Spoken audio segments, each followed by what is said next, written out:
Hello there. They're talking the talk, but will they really walk the walk?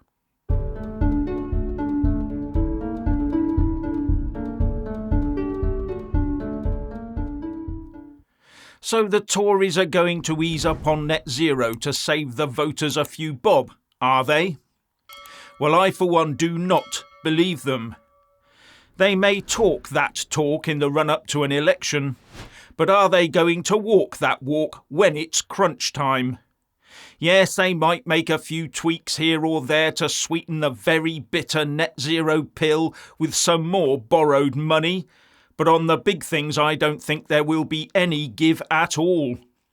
Just this morning on the GB News Camilla Tominey show, Lord Martin Callanan, who is the Parliamentary Under-Secretary of State for Energy Efficiency and Green Finance, told us that the government is committed to the 2030 ban on the sale of new ICE cars, despite all the froth being blown about by some that this might be extended. And Lord Callanan said that sticking with 2030 was all based on no new internal combustion engine development now taking place, and that investment was now being poured into electric vehicle and battery development. Although I would point out that Forbes.com reported in January this year, "Don't write off the internal combustion engine quite yet. Despite its goal of an all-battery electric vehicle portfolio by 2035, General Motors Company announced Friday almost $1 billion in new manufacturing investments, most of which is related to the production of internal combustion engines." While the BBC reported a couple of weeks ago that a new global company being launched by French motor giant Renault and Chinese car maker Geely says it plans to have its headquarters in the UK. The firms will invest up to £6 billion to develop low-emission petrol, diesel and hybrid engines. And in April this year, Motor1.com said, "A new press release from Skoda proudly reveals that Czech Mark has been tasked to develop the group's smaller engines." Makes you wonder what's going on, doesn't it?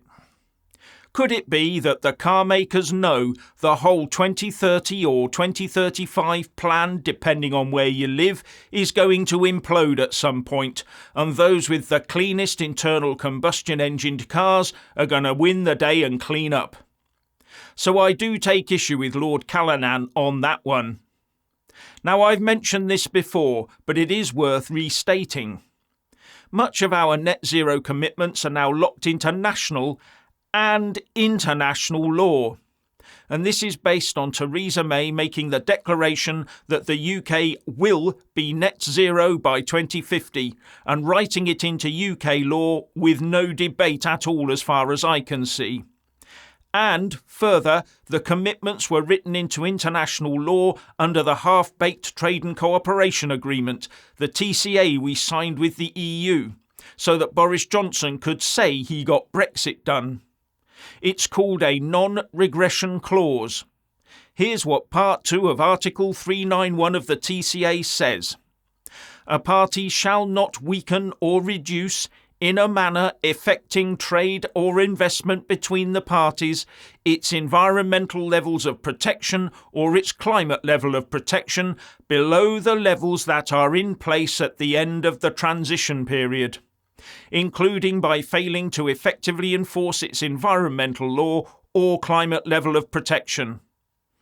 Now, if we do walk back on anything, do you really think the EU will stand by idly if they sniff a case for suing the UK to ensure their own businesses and positions are protected? I don't. It'd be ferret up a drainpipe time.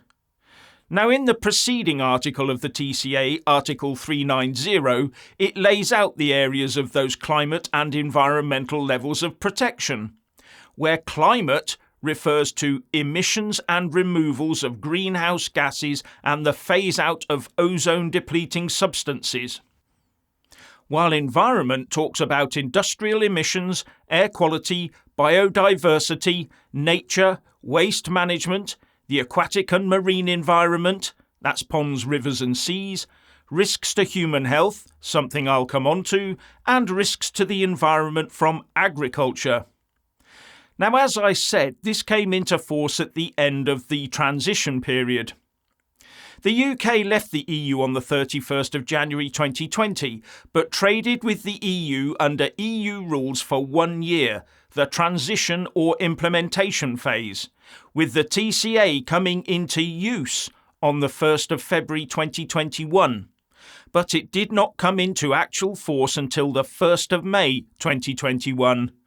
And Clause 391 of the TCA also says that where targets are concerned for environmental levels of protection, they are included in a party's environmental levels of protection at the end of the transition period. So any environmental targets, not the climate targets, the environmental targets within our laws at the end of the transition period must be stuck to under international legal commitments, or the EU could take us to task. And interestingly, Sadiq Khan has made a great deal about the threat to human health from not expanding the ULEZ. And that would be a part of the environmental levels of protection. Is he looking to use this legal position should it come under real challenge? And by the way, he made the pledge that London would become net zero by 2030, and he made that pledge just before the end of the transition period. And I'm wondering if that's anywhere hidden in UK law. And when driving about London, speed limits on smart roads are reduced on the basis of air quality. Further, it means that Theresa May's net zero by 2050 pledge is baked in, unless we can agree an extension between the UK and the EU. But as far as I can see, the EU only formally adopted net zero with its regulation 2021/119 on the 30th of June 2021, after both the Brexit transition period had ended and after the TCA actually came into force. And I'm wondering if that could get Brussels off the hook if they were to extend any of their targets, whereas we are locked in. Further, the EU targets are EU-wide and only apply to common EU-wide standards. It is not member state specific. And that allows any industry-heavy country like Germany to keep pumping out emissions, while other states are more restricted. Something that will be very difficult to monitor. Anyway, at the end of the day, I think the Tories are basically lying to angle for votes. They can't be seen to go cap in hand to Brussels to get the TCA changed for this. That would destroy them, especially if I'm right about this tangled knot they've got us into. And Labour will be in no better position if the first thing they do is to toddle off to Brussels hoping for some help, after they've hung their hat on "let's be more green than the green" peg, and after their London mayor has extended the ULEZ. Talk about egg on face. So all they've got left between them, I'm afraid, is to force the taxpayers to dig deeper into their pockets and wait for the lights to start going out.